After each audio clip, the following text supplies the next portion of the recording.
need to get additional updates.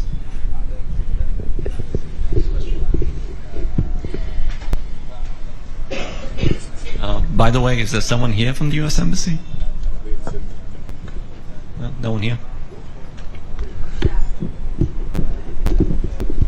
Excuse me, what have you been hearing so far from Israeli officials? Can you identify yourself? Yoav Borovich from Kan 11 in Israel.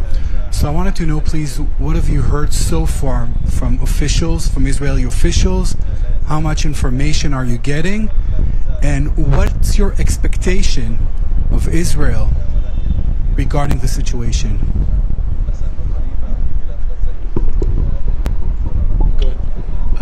I can speak, I think, both specifically and more broadly.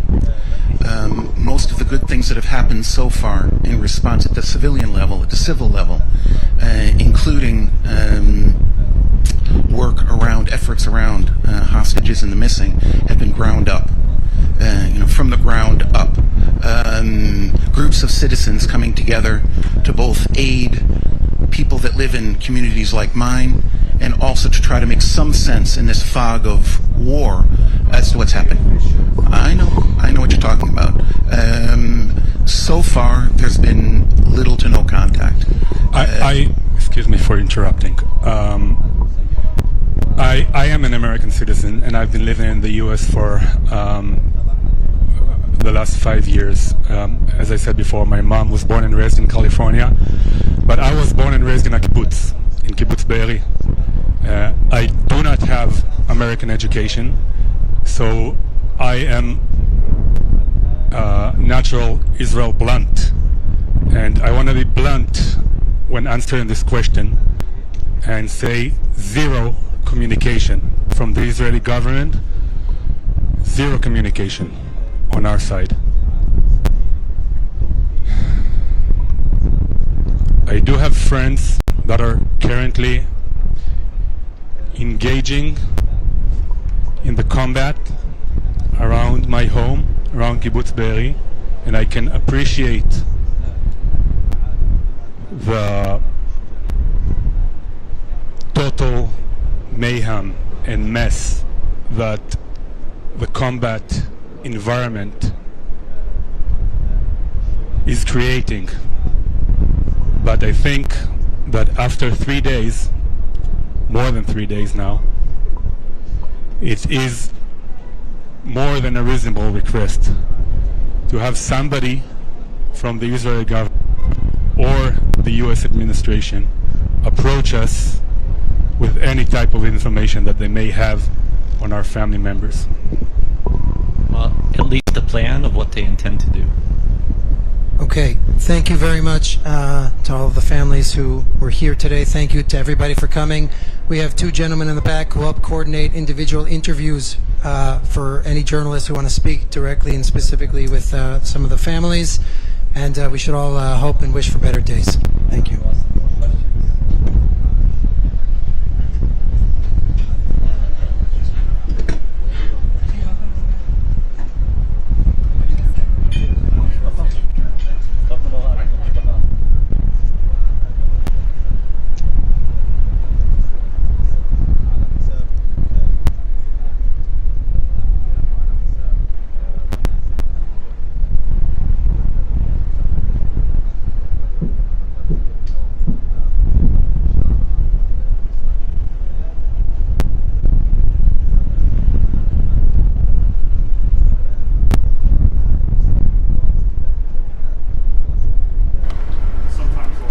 So if you're just now tuning in to Live Now from Fox, that press conference in Tel Aviv, Israel wrapping up as families of those 4 American Israeli hostages are speaking to the public and to the press, pleading for the safe return of their missing loved ones. On the right side of your screen, a live look outside of Israel and of Gaza City. In that bottom box, you can see the bombings as they continue to happen.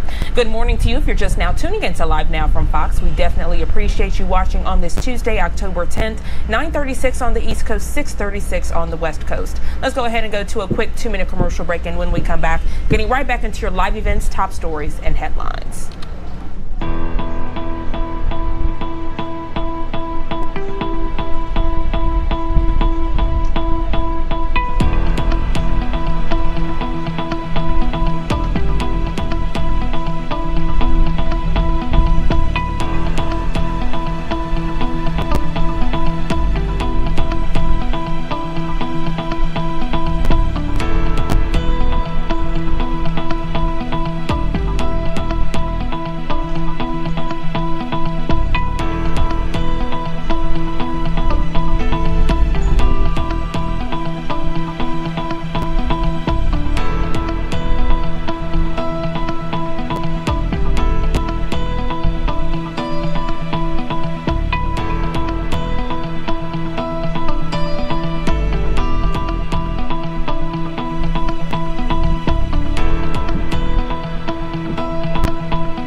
Welcome back to Live Now from Fox. Thank you so much for waking up with us on this Tuesday, October 10th. Always appreciate you tuning in to get your latest news and headlines. Moments ago, my colleague spoke with a Israeli in Tel Aviv. We actually heard from those families who have family members that are now hostages. The good news is they have not been murdered, but they are still hostages, and they're trying to figure out how to get them back. My colleague Josh Breslow spoke to someone who's currently in Tel Aviv talking about the bombings and the missile strikes he's been hearing. Let's listen into that interview.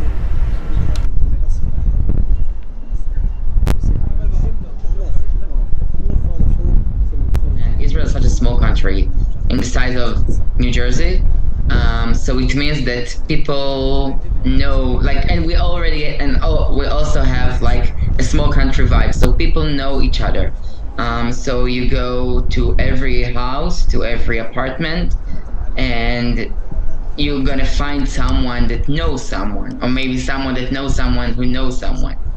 And it's hard, because we're always having new names of fallen soldiers, of civilians that kidnapped, and 1 in 2 hours we know someone that we knew. So for me, someone that I grew up with, friends of my boyfriend that now fighting as part of his job in the army. So it's unstoppable. So this is basically what it is. And we're in Israel, we know how to deal with these situations, with operations, but now it's not like the same and usual things that happening. They says free Palestine, but the freedom price is the toddlers' freedom, that they kidnap, that they killed babies that they're holding there now. This is what makes you free. So now it's brutal. I'm gonna say something that I have never thought that I'm gonna say. People talking about Yom Kippur war, that Israel was surprised and we had too many people who killed. But the stories that we're going deep to the stories now after we have survivors. It doesn't seem and doesn't sound like a war. It reminds the Holocaust. It reminds, crime against humanity. So if people in their homes want to support human rights, this time you have to support Israel. Tell me what you heard as far as the sirens. We were talking about that a bit earlier, but you said the first day they were kind of blaring there, and now it seems as though maybe they've started back up.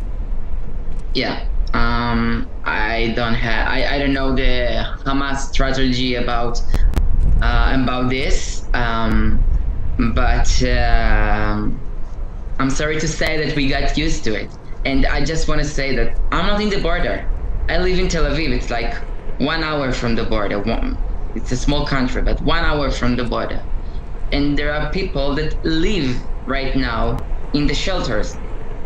An amazing human beings just sending their food, chargers, phone chargers, I don't know, medicines for babies equipment, you name it, because to make them stay in the shelters. They live in this right now, and they live it. Any war and any little, conflict, they're the first to stay there. I just want people to try to imagine their lives in a shelter. The siren, it's noisy. People are traumatized. Kids growing up with trauma, and these noises physically, it comes to you while you sleep, and it's going into your dreams, and it's impossible to understand, and it's unbelievable, I know, but don't be sorry for me, because I'm good. My friends, my brothers in the border, they're suffering. And this has to stop. Do you think that the images, because we have seen these images that show, you know, the rockets and things of that nature, the damage left behind, do you think that those images accurately portray just how serious of a situation this is? Because we always say, you know, it's one thing to see those images in the video, but it's kind of different, I imagine, to be there. I think you said it very, very well. Like, when you live it and when you like talk on the phone with people that actually live it, it makes the difference, like a lot. But I'm not like want people to feel how brutal it is. I don't want them to be. I don't want anyone to feel the same as we do here. I just want people to know that sometimes you're gonna get wrong narratives, and the world has not the truth. Israel didn't want any war. We want to live in peace. We want to bring them peace. We want to bring them here to work, but not that way. Not in a way that you're gonna just shooting people, like massively take their bodies and do. I don't want to even say on TV these things, but because it's too hard. But a story about a little girl in the shelter, and the day it just started. The terrorists got into the shelter. She was there with her brother, little brother. She's just 10 years old, maybe 9 years old, with her little brother, father, and his girlfriend. And the terrorists just came and killed up to her face, like in front of her, her father and girlfriend and his girlfriend, while her mom on the phone with her on the call, and she's telling her, close your eyes, don't look at them, don't look at the terrorists, don't look at the bodies. And the terrorist laughed in her face, and she cries to her mom, do something, what can I do? They killed mommy, they killed daddy and his girlfriend. And then she was eyes closed for hours, didn't look at the bodies with the shelters. The terrorist laughed in her face and told her, you're gonna be here with the bodies alone. You're gonna have this experience for your whole entire life. And they left, and for hours she was locked there till the IDF soldiers came. And unfortunately, there's so many stories like that that are so graphic, but I mean, important to be told, because some people don't grasp just how serious of a situation this is. Do you see any end in sight to this anytime soon, or do you think this is going to go on for a while? I'm not a politician. I want to strengthen our forces. It's gonna take whatever it takes. Like, we have patience. We're a strong nation. We're strong people. We're gonna help each other in this hard situation. And it's hard, but we're gonna wait till the mission is done. Now, we can't have this again. We can't go to any other operation in a year or 2 or 10. It has to be stopped. It's not like a war between countries, between governments. It's a country and a terror organization.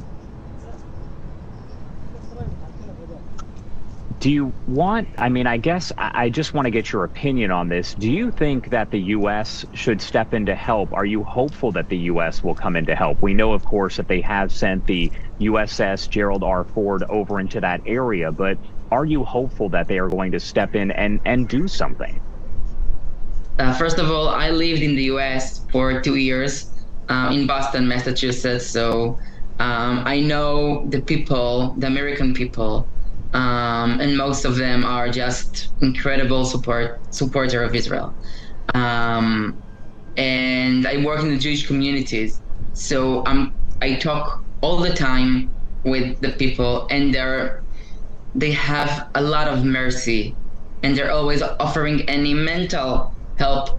And this is the most important thing, the solidarity.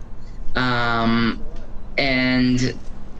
by the leaders and the decisions, I see Joe Biden and his help. I appreciate it as a citizen. And I don't have any aspirations or expectations to American soldiers to fight shoulder to shoulder with the IDF. But we know that the American people now, especially than any other time, with us, we feel it here. I feel it here. I feel the love and the support. And that's all I want to say. Thank you for that. And I hope it's just going to grow and continue, because I think our destinies are together. Like this is unbreakable bond between of these two nations, and it should be like that. Thank you so much for taking the time to join us and share that firsthand account of what's going on, because as we mentioned, it's one thing to hear, reporters and things of that nature regurgitating the information that's coming in, but it's different to hear someone who is actually there experiencing it. Is there anything else that you want to add that I didn't ask you before I let you go? I just want to say to the world that we're strong here in Israel. We have a high moral.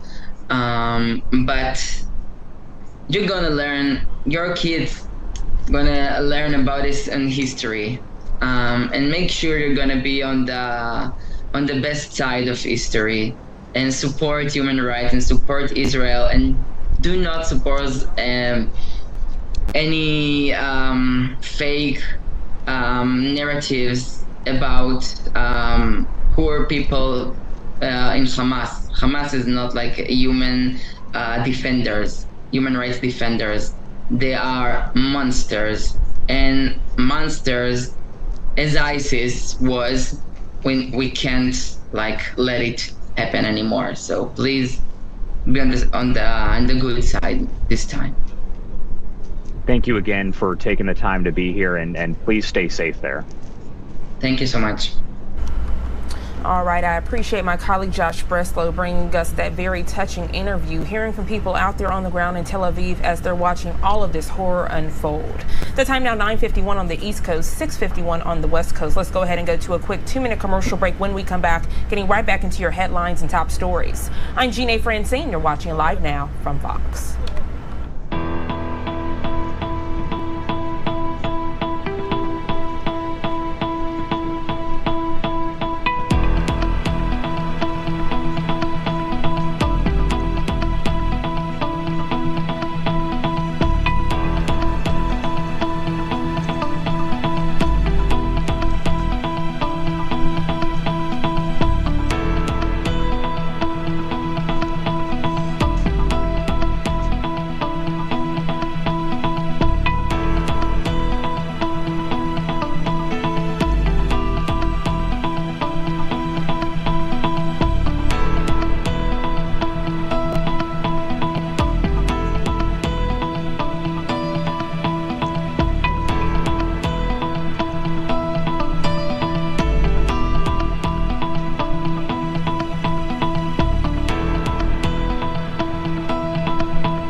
Welcome back to Live Now from Fox. I'm Jeanne Francine. So happy you are waking up with us here on this Tuesday. It's October 10th, 9:54 on the East Coast, 6:54 on the West Coast. Let's continue to stay on top of your top stories.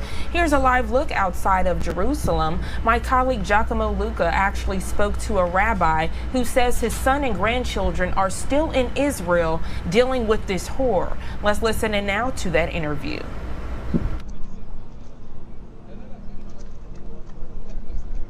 By Rick Jacobs with us. He's president of the Union for Reform Judaism. Thanks so much for joining us, Rabbi Jacobs. Good to be with you. Well, first, I just wanted to get your reaction to this ongoing escalation and tensions in the Middle East and that really devastating attack on Israel. These have been very dark days, I have to say it, and the dark days continue. Saturday was the deadliest day for the Jewish people, with 700 people murdered. Frankly, since the Holocaust. The scope of this and the scale of this and the brutality of this attack on Israel is simply staggering. We are still recovering bodies all over the south of Israel, families murdered, and over 150, it seems, taken captive. Even this morning, just before I came on, I can see on my phone the red alerts which signal rocket attacks into Tel Aviv and all the surrounding communities. We're the very heart center of Israel. So we are not at the end of this, this series of attacks.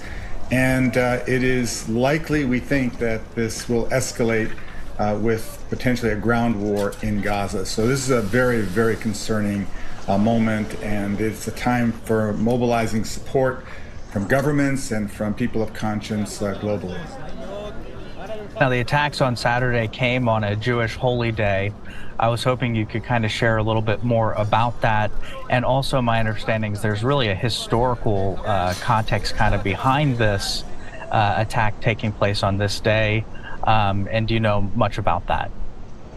Sure. The holiday on Saturday was not only the Sabbath, which is every seventh day, of course, but it was the end of the high holidays. And the last of those holy days is called Shmini Atzeret Simchat Torah. It's a biblical festival. It's a time to celebrate the joy of Torah. There was no joy for our celebrations. It came one day after the 50th anniversary of the Yom Kippur War, which in 1973 was a surprise attack from Egypt and Syria, which not only caught Israel by surprise, but almost led to a horrific devastation. It was a deadly war. The Israelis ultimately regrouped after a 3-week set of battles, but it echoed in our hearts that sense of vulnerability, that sense of surprise. And I think Israelis are really traumatized, particularly by all the footage that we're seeing, and of the young people and the old people who are taken hostage, and we don't know what their fate will be. We've seen a lot of solidarity among Americans as well as Jewish Americans and Jewish people all over the world following what's happened in Israel. Do you have any calls for people to continue showing support, and why is that important right now? It's critically important, and it's so appreciated. Let's be clear, this attack really was unprecedented. It was not about the Israeli government, it's not about a policy, it's about Israel's very right to exist as a sovereign Jewish state. And this is not against the Palestinian people. They deserve dignity and rights, of course.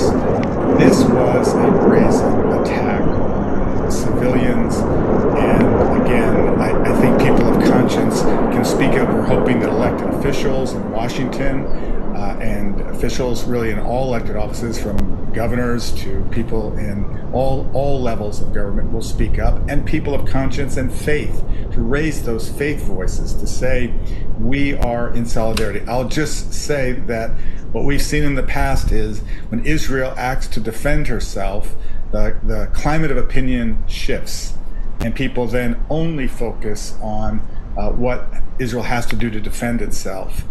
So it's really critical that the voices that we hear today and so appreciate continue tomorrow and the next day, because this campaign will not be for an hour or two or a day or two.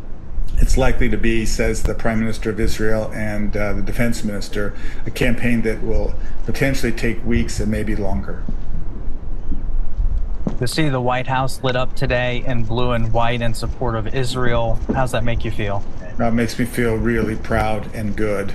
This is just a symbolic act, but what a beautiful act of solidarity. And the President of the United States, Joe Biden, he surely knows Israel. He has been a staunch supporter his entire public life, and he has been pitch perfect, I believe, during these days when Israelis needed to hear his voice and the voice of support from the incredible ally that America has been, including there is an aircraft carrier, the Gerald Ford, and the related ships that are moving to the area closer to Israel. What's really critical, there's not a plan or a thought that American troops are going to fight for Israel. What it's clearly signaling to all the malign actors, all led by Iran, Hezbollah in Lebanon, to say, do not use this moment to escalate.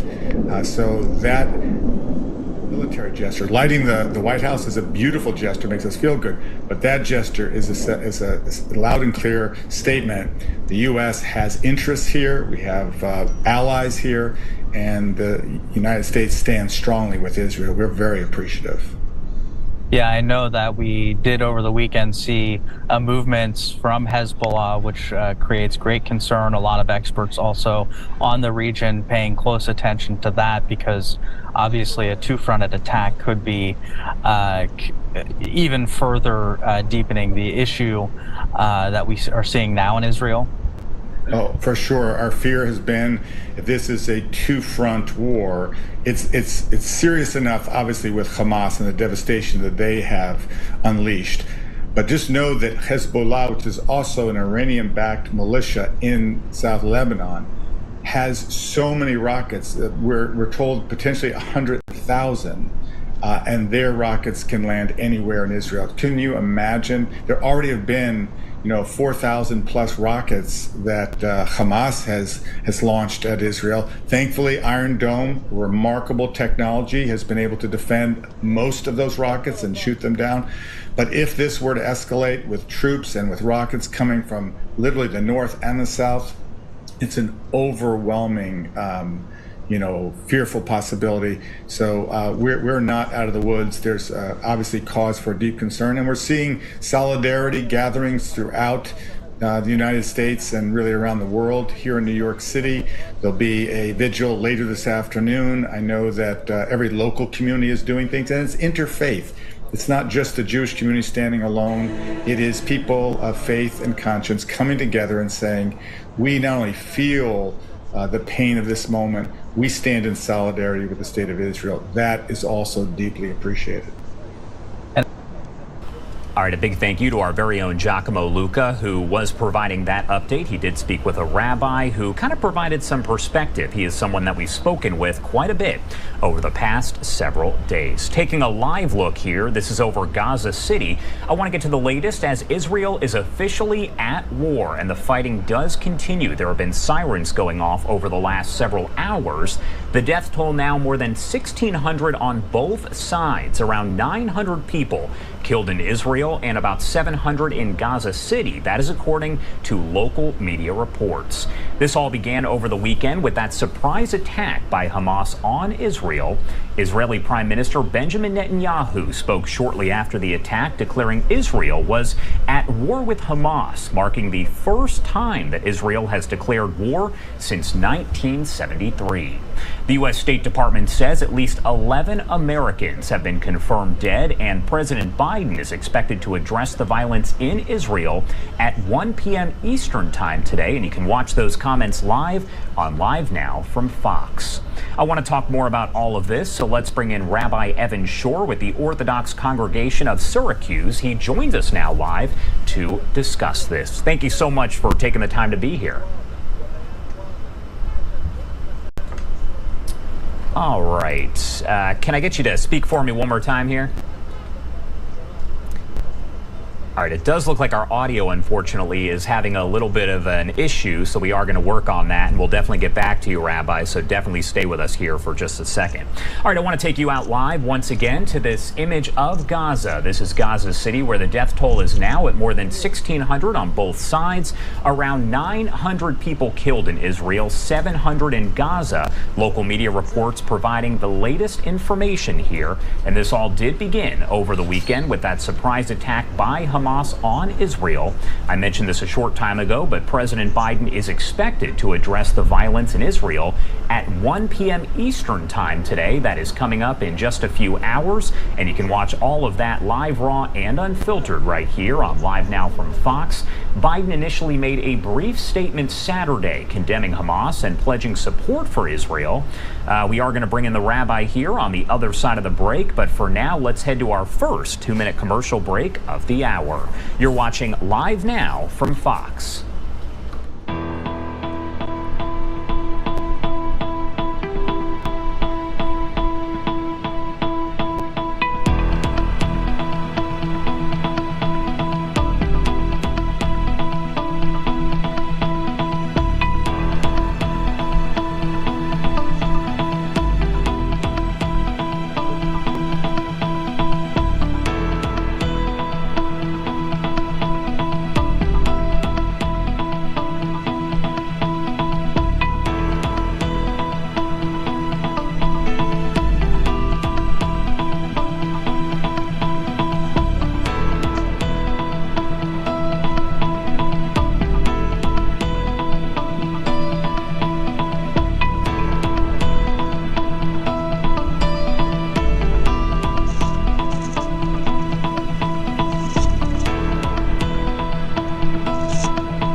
Welcome back here on Live Now from Fox. I do want to get back to that interview that we were conducting right before the break. We do have Rabbi Evan Shore with Orthodox Congregation of Syracuse joining us now live. Rabbi, can you hear me? Yes, I can hear loud and clear. Good morning. Good morning. Thank you so much for being here. So my first question for you here, I know that you do have family over there. Can you tell me how they're doing right now? I spoke to them this morning and many times yesterday. Again, physically, they're doing fine. You know, emotionally, it's a little difficult. My oldest granddaughter, who's 18 years old, was on a bus yesterday, and she was approximately 3.5 blocks away from a missile strike. So, yeah, there is some type of emotional uneasiness, but we're a very close family, and we'll all get through this. Tell me how you found out what happened, and when you hear something like this and you see the images coming out of there, what went through your mind?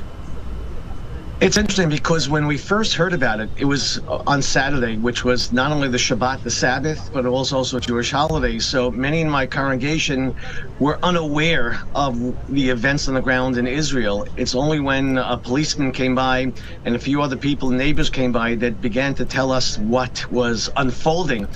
And there was horror. I should say first, my family, horror, and absolute, hope for the immediate peace in Israel because we did not want it to get out of hand. You have to realize we're hearing everything secondhand. We didn't hear it directly from the news because of the sanctity of the holiday. But we came together and we had a prayer service, and we felt that because it was the holiday, we still had to go on in our joy and our happiness. Otherwise, the terrorists would succeed in what they are trying to achieve. And you touched on this just now, but what kind of impact does something like this have on the Jewish community here in the U.S.? You could see it in their eyes. Last night in Syracuse, there was a rally in front of the JCC, and it reminded me of a quote from Elie Wiesel speaking about the plight of the Jews in the Soviet Union, and he said their eyes, you could see it in their eyes. There's worry, there's concern, but at the same time, there's great hope and knowledge that all this will soon, hopefully, come to an end and there'll be once again peace in Israel. And so big cities in the U.S. and some of the smaller ones as well have put extra security outside of Jewish synagogues and centers as a result of these attacks. What does that say to you about the way that the U.S. is reacting to all of this? I think that they're doing the right thing. I mean, we live in a great country, and they're very sensitive to the needs to all its citizens.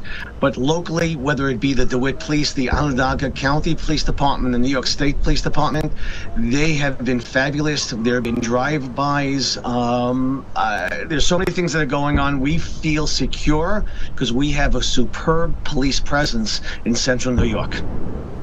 Yeah, and we did hear, of course, from Mayor Eric Adams. We heard from other city and local officials there who said they're going to do everything they can to support Israel, and they want to make sure that they have that security. But again, you have big cities and smaller cities. What do you hope that the U.S. is going to do in this situation here?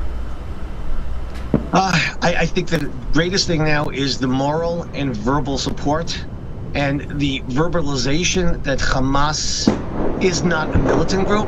Hamas is a terrorist group that's bent on the destruction of all the Jewish people living in Israel. So I think that President Biden has come and said that, and I've heard that many other countries in Europe have said that. We have to stop coddling Hamas. They are true dangers to society, and unfortunately, Israel knows that so well.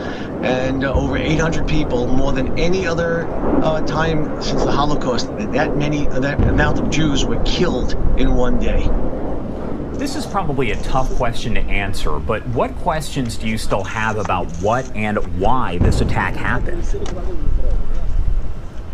I think it goes back to possibly what I just said, is that Hamas, in their belief, and I believe in their charter, does not accept the reality of the state of Israel or the fact that Jewish people live on the holy land of Israel. And it happened only because it's a culture of hate that's taught in Hamas to treat Jews as subhumans, as animals, and that they see the spilling of Jewish blood as sometimes as a fulfillment of their dream of the afterlife.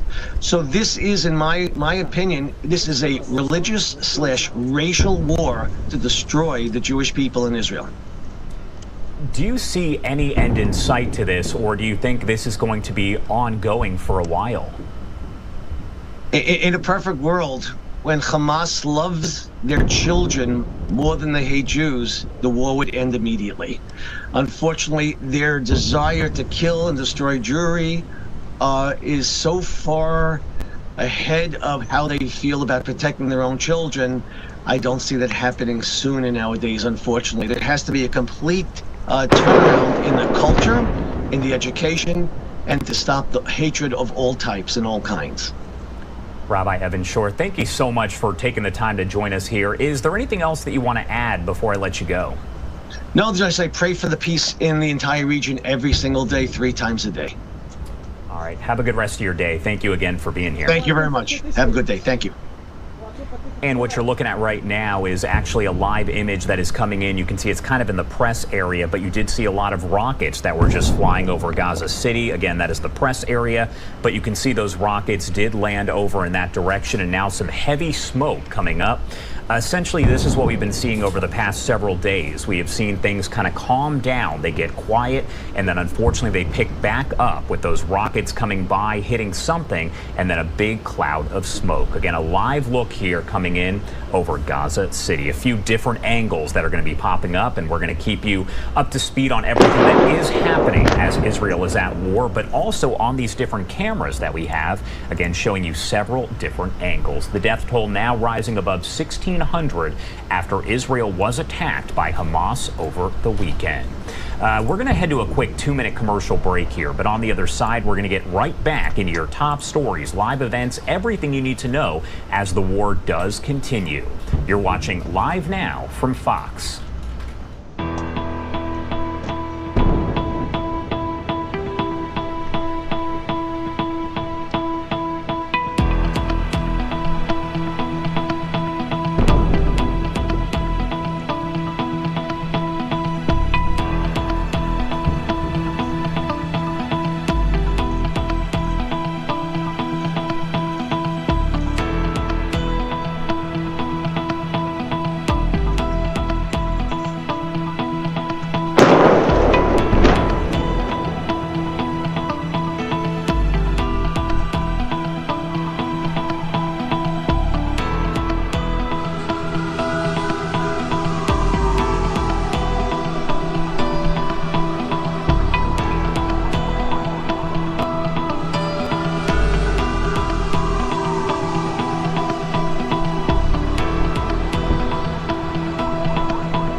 Welcome back here on Live Now from Fox. You are taking a live, raw, and unfiltered look over Gaza City there as Israel is at war. We did see just before the break some rockets flying, and then you saw them go toward the ground, and now what you're looking at is a live image with a lot of fire. It looks like it did hit a ship or something of that nature. We've seen this a lot over the past several days as these different rocket attacks have happened there in Gaza. Again, a lot of fire on your screen, and if you're not too familiar with how all of this is played out, I do want to go over some of the basics here.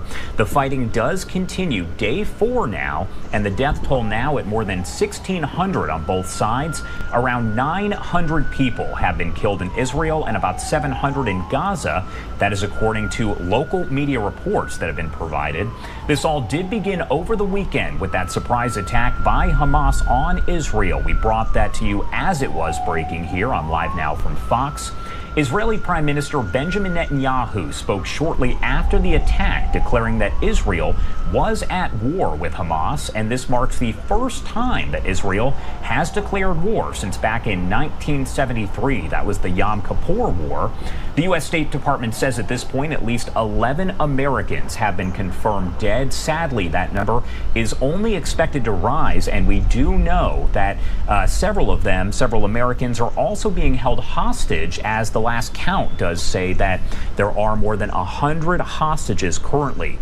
President Biden is expected to address the violence in Israel at 1 p.m. Eastern time today. You can watch those comments right here, live, raw, and unfiltered on Live Now from Fox.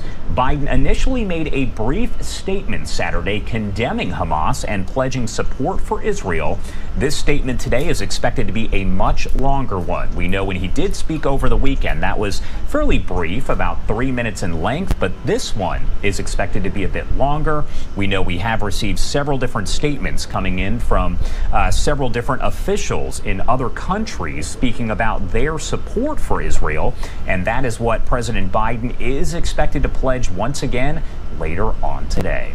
Again, you are taking a live look over Gaza City at this point. That is just one fire that we've seen break out after these missile attacks that have taken place over the last several days. It actually looks like we may have just seen another missile attack on your screen. Take a look. We're going to keep it on this live image here to see what happens next.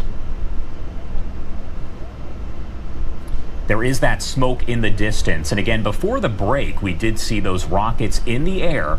And then we saw all of that smoke. You could see the camera person that was over in that area move the camera around. We do have a different shot that is coming in once again. This is essentially just a different angle on the fire that we were just showing you. There are several cameras that have been provided by the Associated Press, Reuters, and other organizations that are out there that are capturing each and every moment as this does happen here. Again, a fire on a ship. If you are just joining us, Israel is officially at war. And as you see on your screen, the death toll is now at more than 1,600 combined on both sides. Around 900 people killed in Israel and about 700 in Gaza. Those numbers are expected to rise, and they could rise significantly as this war does rage on. I am going to keep this on this image over Gaza City that we have. Sadly, we have seen a lot of these images that have played out over the last 4 days, as this is now day 4 of Israel at war, declaring war against Hamas after their surprise attack on a holy holiday.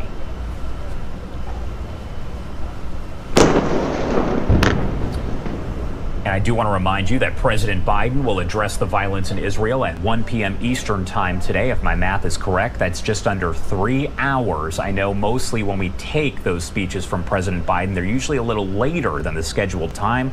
This one is expected to start on time. So again, we will make sure to bring those comments to you here on Live Now from Fox. I'm taking a look at some of the other shots that we do have coming in as well. I know a lot of the cameras are now focused in on this spot as we do see the flames. We see the smoke that is piling up there. We also have another image that is showing Jerusalem, but that one does remain fairly calm, though we do know that there are sirens that are blaring at this point. We've heard that that is happening in Gaza, it's happening in Jerusalem, as well as over in Tel Aviv, where we spoke with somebody a bit earlier who broke down exactly what he was seeing. But again, this is a live, raw, and unfiltered image coming in from Gaza City.